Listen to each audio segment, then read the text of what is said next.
बिहार सरकार के उर्दू निदेशालय के तत्वावधान में सोमवार को पटना में प्रमाण पत्र वितरण समारोह का आयोजन किया गया।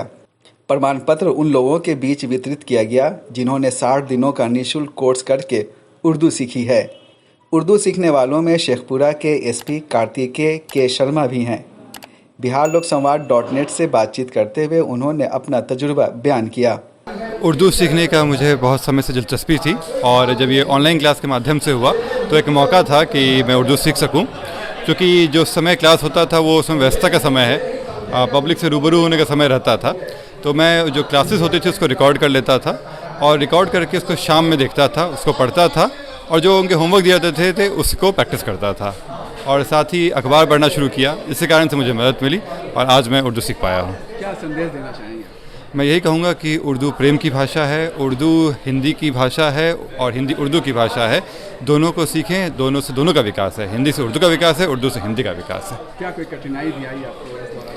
जब भी कोई नई ज़बान सीखते हैं तो कठिनाइयाँ तो होती ही हैं उसमें, पर अगर कठिनाई नहीं होंगी तो उसको सीखने में मज़ा भी नहीं आएगा। दिलचस्पी तभी है जब उस कठिनाई के आगे निकल जाए। उर्दू सीखने वाले अन्य लोगों ने कहा कि ये भाषा गंगा जमनी तहजीब को मजबूत करती है। ये जिन्हें भी उर्दू से लगाव है, भाषा से प्रेम हो, क्योंकि भाषा हमें आपस में बैर करना नहीं सिखाती। हिंदी हो, इंग्लिश हो, उर्दू हो, अरबी हो, फ़ारसी हो, संस्कृत हो, रशियन हो, इस पे किसी का लगाम नहीं। हम जितनी भाषा जानेंगे उतने अच्छे से अपनी संस्कृति को समझ सकते हैं। वसुधैव कुटुंबकम कहते हैं, तो ये पूरी पृथ्वी हमारी जननी है और ये पृथ्वी हमारा परिवार है। तो उनको समझने के लिए भाषा में कहीं रोक नहीं है और जिन्हें भी रुचि है वो इसको सीख सकते हैं। हम अच्छे उच्चारण कर सकते हैं। अगर हमारी अच्छी हिंदी है तो उर्दू की भी जानकारी होनी चाहिए, संस्कृत की भी, तत्सम, तद्भव, अरबी, फारसी, ये सब से मिलकर ही हिंदी भी मुकम्मल होती है। अफसाने हकीकत में कैसे बदले जा सकते हैं? सर हम लोगों को सिखाए कि भाषाएं सफ़र करती हैं, तो वो सफ़र कैसे करती हैं उसको ज़मीन पर हकीकत में हमने देखा और तलफ़्फ़ुज़ या उच्चारण को कैसे बेहतर किया जा सकता है और एक गंगा जमनी तहज़ीब जिसके बारे में जो कहा गया है वो कैसे अपने देश में फलती और फूलती आ रही है, उसका एक मुकम्मल कहिए कि आधार तैयार किया गया है। उर्दू सीख करके हमारी तहज़ीब बदली, जो पहले से जो थोड़ा रफ़ था वो सब थोड़ा मुलायमियत आई है भाषा में, संस्कार भी थोड़े बदले हैं और बच्चों को भी अब बेहतर ढंग से इसके बारे में हम गाइड कर सकेंगे। ये उर्दू सीखकर हमें बहुत अच्छा लगा और बहुत खुशी हुई। मतलब कि हमारी एक बेटी है, वो हमसे सीखना चाहती थी मगर हमें नहीं आता था, तो वो बोलती थी पहले आप सीखिए उसके बाद हमें न सिखाइएगा।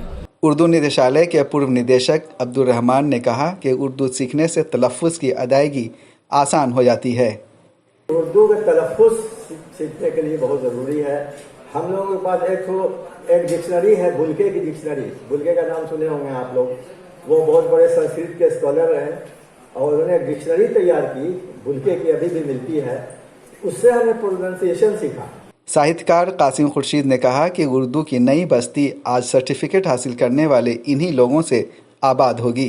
जो एक बहुत बड़ी लिस्ट है 700-800 लोगों की, तो उसमें तमाम शोबे से लोग हैं, IAS भी हैं, IPS भी हैं और जो रिटायर्ड लोग भी हैं, 70 साल के, 80 साल के तमाम लोग हैं। तो आखिर ये कौन लोग हैं? ये जुनून वाले लोग हो सकते हैं, या से मोहब्बत करने वाले यही लोग हैं।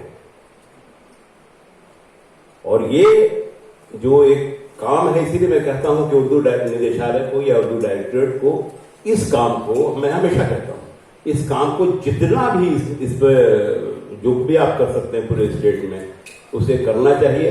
और बल्कि दूसरे के अगर कहीं कटौती करनी पड़े तो वो भी कर दीजिए, ताकि यहाँ नई बस्ती आपको बसानी है और यहाँ कोई सियासत नहीं है, यहाँ सिर्फ मोहब्बत है।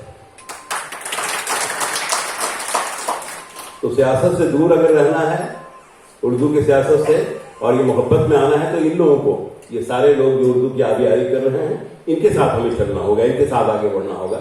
उर्दू निदेशालय 2008 से उर्दू लर्निंग कोर्स चला रहा है। कोर्स के माध्यम से अब तक 800 से ज़्यादा लोग उर्दू सीख चुके हैं।